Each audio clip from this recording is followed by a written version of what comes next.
Hello and welcome dear students. Today we are going to discuss an important topic, that is ocean circulation and its influence on climate and ocean processes.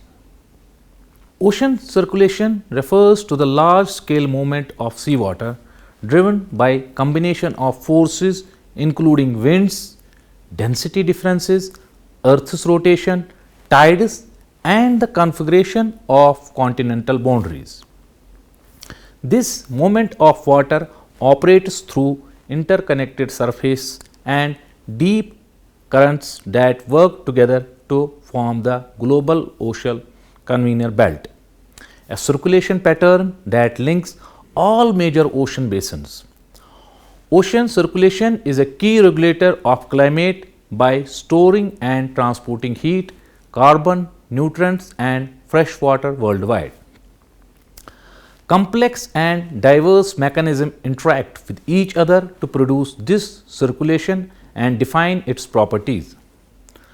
Ocean currents can flow over great distance, creating the global conveyor belt, which significantly influences the climate of many of the Earth's regions.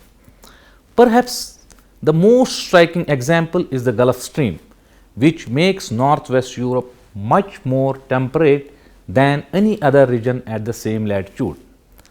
Another example is the Hawaiian Islands, where the climate is cooler than the tropical latitudes in which they are located due to the effect of the California current. At the end of this module, students will gain knowledge about surface ocean currents such as the equatorial current system and Gulf Stream, as well as their role in heat distribution and marine transport. Now coming to the ocean circulation. Ocean circulation is a large scale movement of water in the ocean basin. It is a key regulator of climate by storing and transporting heat, carbon, nutrients, fresh water all around the world. Global ocean circulation can be divided into two major components. First one, the fast wind driven upper circulation and the slow deep ocean circulation. Surface ocean circulation. Surface ocean circulation is primarily driven by the world's major wind belts, the easterlies popularly known as trade winds near the equator and the westerlies in the mid latitudes. When the wind blows across the ocean, it drags the water surface with it. However, because of Earth's rotation, known as Coriolis effect, the water does not move in the same direction as the wind. Instead, the net movement of the water is at 90-degree angle to the wind direction. This phenomena is called the Ekman transport. The movement of water leads to two important vertical processes. Upwelling. In upwelling, what happens? When Ekman transport pushes surface water away from the region as a divergence, deep, cold and nutrient-rich water rises to replace it. This upwelling fuels the growth of marine life, creating some of the world's most productive fisheries like those of the coasts of the Peru and California. While as downwelling, when Ekman transport pushes surface water together leading to a convergence, it piles up and sinks. This downwelling carries oxygen-rich surface water into the deep ocean, which is vital for deep sea life. While these are the general rules, the exact pattern of currents in any ocean depends upon the shape of the ocean basin, the season and the local wind patterns. Now we will discuss regional patterns of surface circulation. The circulation of the ocean surface is uneven across the globe. It varies considerably from one ocean to another, affected by the unique shapes of each basin, the location of the continents and dominant wind patterns. Below, we examine the distinct circulation systems of the world's major oceans. Let us first start with the Antarctic circulation, the continuous loop. The circulation around Antarctica is unique because it is the only region on Earth where ocean currents can flow completely around the globe without being blocked by land masses. The Antarctica Circumpolar Current West Wind Drift. This is the dominant current in the Southern Ocean and the largest current system in the world. It flows from west to east, encircling Antarctica approximately 50 degrees south latitude because there is no land to slow it down. It connects the Atlantic, Indian and Pacific Oceans. It is driven by the powerful westerly winds. These winds are so strong and persistent that mariners named these latitudes as the Roaring 40s, Furious 50s and Screaming 60s. Its northern edge is marked by subtropical convergence at 40 degrees towards south, where cold Antarctic water meets warmer subtropical water. The east wind drift. Closer to the Antarctica continent, the polar easterlies drive a surface current in the opposite direction, that is from east towards the west. It is the most well developed in the Weddell Sea and Ross Sea regions. Antarctic divergence, as the west wind drift flows east and the east wind drift flows west. The Coriolis deflects them away from each other. This creates a zone of divergence, or rather a separation, called the Antarctic divergence, where nutrient rich deep water rises to the surface, supporting abundant marine life. Atlantic Ocean circulation, the two gyres. The Atlantic Ocean is long and narrow, connecting the Arctic to the Antarctic. Its surface circulation is dominated by two large circular loops called subtropical gyres. The first one, the North Atlantic gyre, rotating in clockwise direction. The Gulf Stream, the most famous stream in the world, it carries warm water from the Gulf of Mexico northwards along the US east coast. It warms the overlying air, moderating winters in the eastern US and northern Europe. It forms the convergence of Antilles current flowing past the West Indies and the Caribbean current flowing through the Yucatan Channel. These merge to form the Florida current, which becomes the Gulf Stream. The cold return current that flows south along the coast of Africa completes this loop. The second one is the South Atlantic gyre counterclockwise rotation. South equatorial current, driven by trade winds, it flows west near the equator. When it hits the nose of Brazil, it splits into two.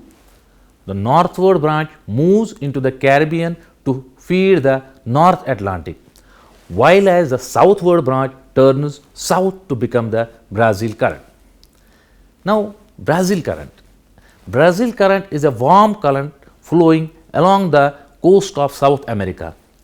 It is weaker than the Gulf Stream because much of its water was diverted towards the north. Benguela current, a slow cold current flowing north along the west coast of Africa. Falkland current. Outside the gyre, this cold current flows north from Antarctica along the coast of Argentina, wedging itself between the coast and the warm Brazil current. Now, we will discuss Indian Ocean circulation, the monsoon effects. The Indian Ocean is structurally different from the Atlantic or Pacific Ocean. While the others are open from pole to pole, the Indian Ocean is landlocked in the north by the massive Asian continent. This unique geography, combined with the differential heating of land and sea, creates the world's most spectacular seasonal weather phenomena, the monsoons. For oceanographers, the North Indian Ocean is fascinating because it is the only major ocean basin where surface currents completely reverse direction every 6 months. Now, what is the mechanism for this? Why do the currents reverse? The driving force is the difference in how land and water heat up and cool down. Suppose we take in context of the land Asian continent. It heats up quickly in summer and cools down quickly in winter, while as in ocean, rather Indian Ocean, retains heat and stays relatively stable. This temperature difference creates a pressure difference, which in turn drive the strong winds known as monsoons, which has been derived from the Arabic word mosam, meaning season. Now, winter circulation, the northeast monsoon. The time period for this is from November to March. During winter, the Asian land masses, especially the Himalayas and the Tibet, become very cold. High atmospheric pressure builds up over the continent.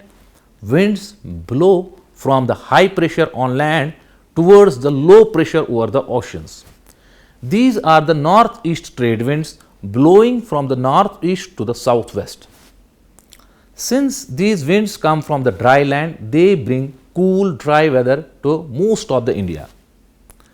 The winds push the ocean surface, creating a circulation pattern similar to the oceans. North equatorial current. A prominent current flows from east to west towards Africa. Another is the Somalia current, flows southward along the coast of the Somalia.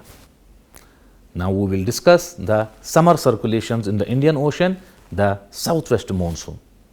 Its time period is from April to October. As summer approaches, the Indian landmass heats up intensely. Low atmospheric pressure develops over northern India and Pakistan. Meanwhile, the oceans remain cooler and are having higher pressure. Winds rush from the high pressure over the oceans to fill the low pressure on the land. These moisture-laden winds blow from southwest towards the northeast. As these winds hit the Indian land mass and the Himalayas, they release their moisture, causing the heavy rains of the rainy season. Ocean currents. The strong southwest winds completely overpower the normal flow. The north equatorial current disappears. It is replaced by the strong southwest monsoon current, which flows from the west to east towards Sumatra. Similarly, Somalia current reversal. The current along Somalia reverses and flows forcefully northward. This intense flow causes deep cold water to rise to the surface upwelling, making the Arabian Sea nutrient rich and productive for fisheries during this season. Southern Indian Ocean, the stable gyre. It is important to note that this dramatic reversal only happens in the northern Indian Ocean. South of the equator, the circulation is stable year around. South equatorial current flows steadily westwards. Agulhas current, a fast warm current flowing down the east coast of Africa near Mozambique and South Africa. This is also the Agulhas retroflexion. When this current meets the massive Antarctica circumpolar current, it makes a sharp U-turn, retroflexion, back into the Indian Ocean. West Australian current, a cold current flowing north along Western Australia, completing the loop. Now we will see Pacific Ocean, the circulation and the great gyres. As we all know, the Pacific is the world's largest ocean, providing an ample space for massive circulation cells. In the northern Pacific subtropical gyre, Kuroshio current, the Gulf Stream of the Pacific, a warm, strong current flows past Japan. It heats, makes Japan's climate much milder than it would otherwise be. Similarly, the North Pacific current flows eastwards across the oceans. Some of the water loops north into the Gulf of Alaska as the Alaskan current. Similarly, California current, a wide, cool current flowing south along the US west coast. Now we will see what happens in case of the South Pacific subtropical gyre. East Australian current, a warm current flowing south along the coast of the Australia, Peru, also Humboldt current, a famous cold current flowing north along the coast of South America. Named after naturalist Alexander von Humboldt, it is a nutrient-rich water supports one of the world's largest fisheries. Equatorial countercurrents. Because the Pacific is so wide and unobstructed, the eastward flowing counter currents between the northern and the southern gyres is much better developed here than in the Atlantic. Deep ocean circulation. An increase in seawater density can be triggered by either a decrease in temperature or an increase in salinity. However, temperature typically has a greater influence on density than salinity does. Density changes due to the salinity becomes the dominant factor only in very high latitudes, where water temperatures are already very low and remain relatively constant. Consequently, most water involved in deep ocean currents originates at the surface in high latitudes. In these polar regions, surface water becomes extremely cold. Salinity increases as sea ice forms, which leaves salt behind in the surrounding water. When this surface water becomes dense enough, it sinks, initiating deep ocean currents. Once this water sinks, it is isolated from the surface processes that originally altered its density. As a result, its temperature and salinity remain largely unchanged for the entire duration it spends circulating the deep ocean. Because these properties are conserved, oceanographers use a temperature salinity, popularly known as TS diagram, to identify distinct deep water masses based on their characteristic temperature, salinity and resulting density. In the TS diagram for the North Atlantic Ocean, revealing the specific fingerprint of different water layers. Now, ocean circulation and climate. Ocean currents act as the planet's circulatory system, transporting heat from the tropics towards the poles. This process has a profound impact on regional and global climate. Climate effects in the North Atlantic. The North Atlantic provides a classic example of how ocean currents regulate climate, primarily through the influence of the Gulf Stream.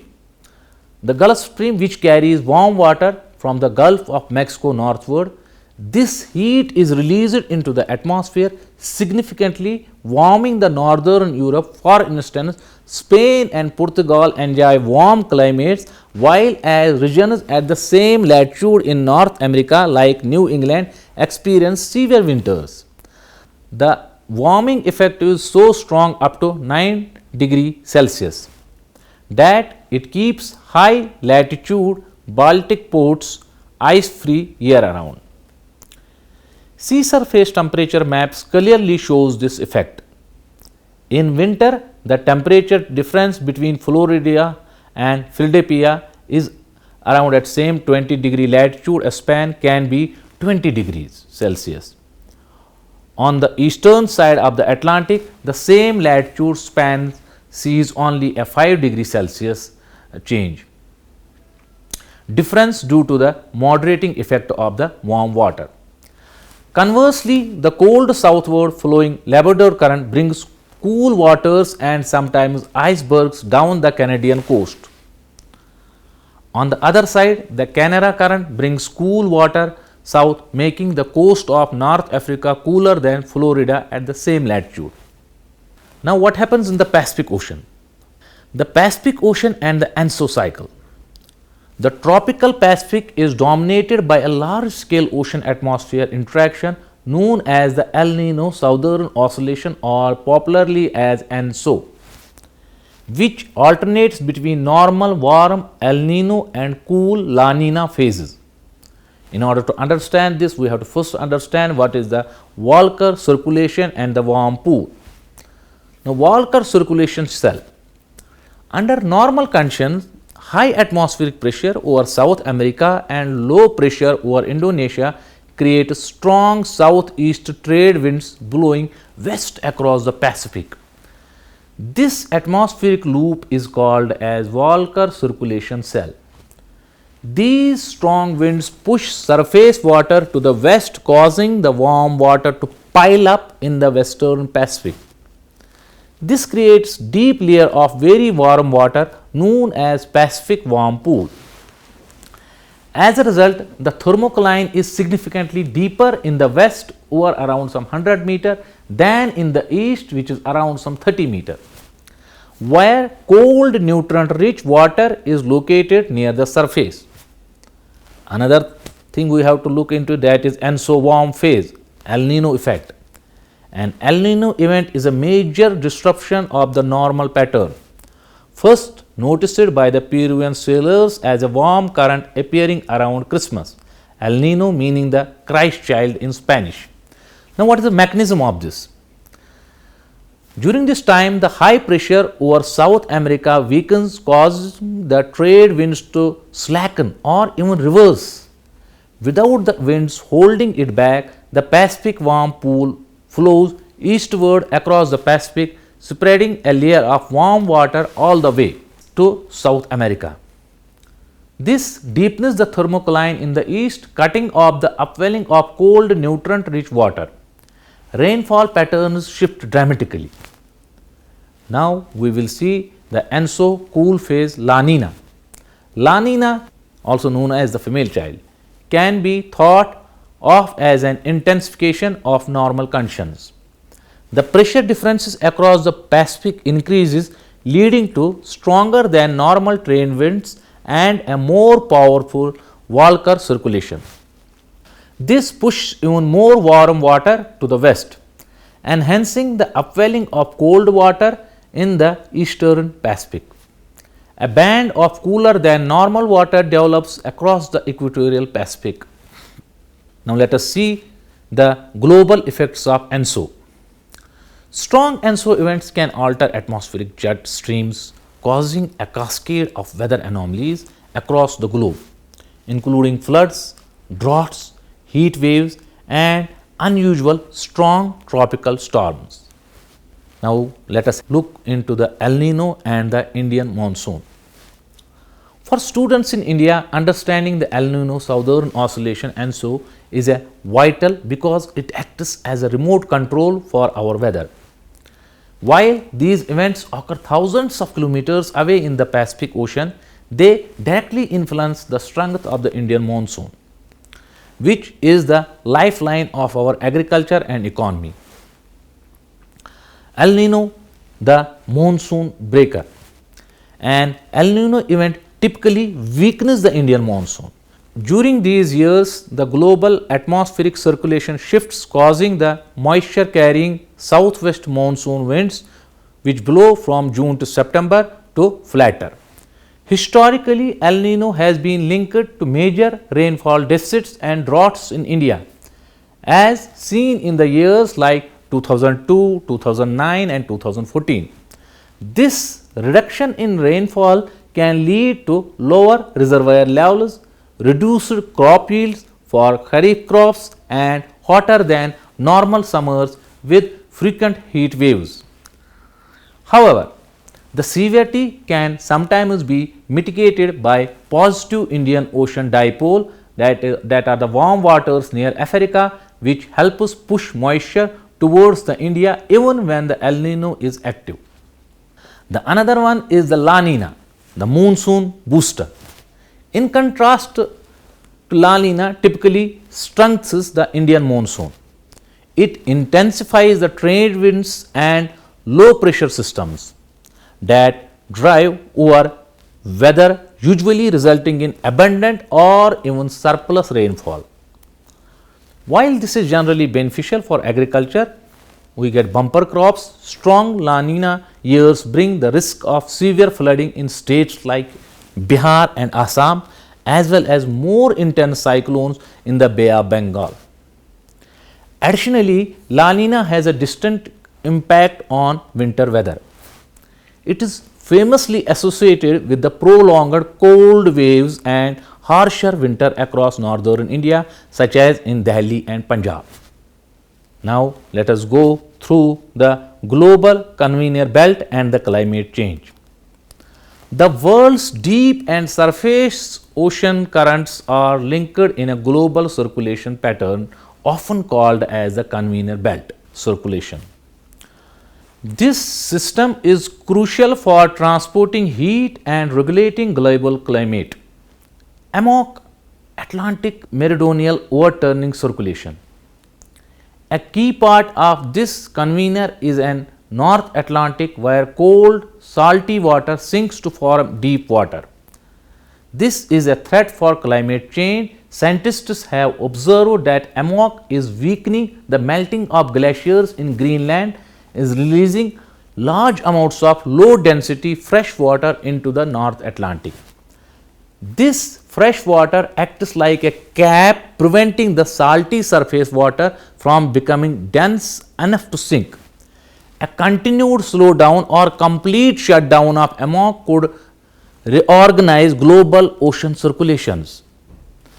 Dear students, this was all about today's program. Hope you have enjoyed it well. Thank you for watching.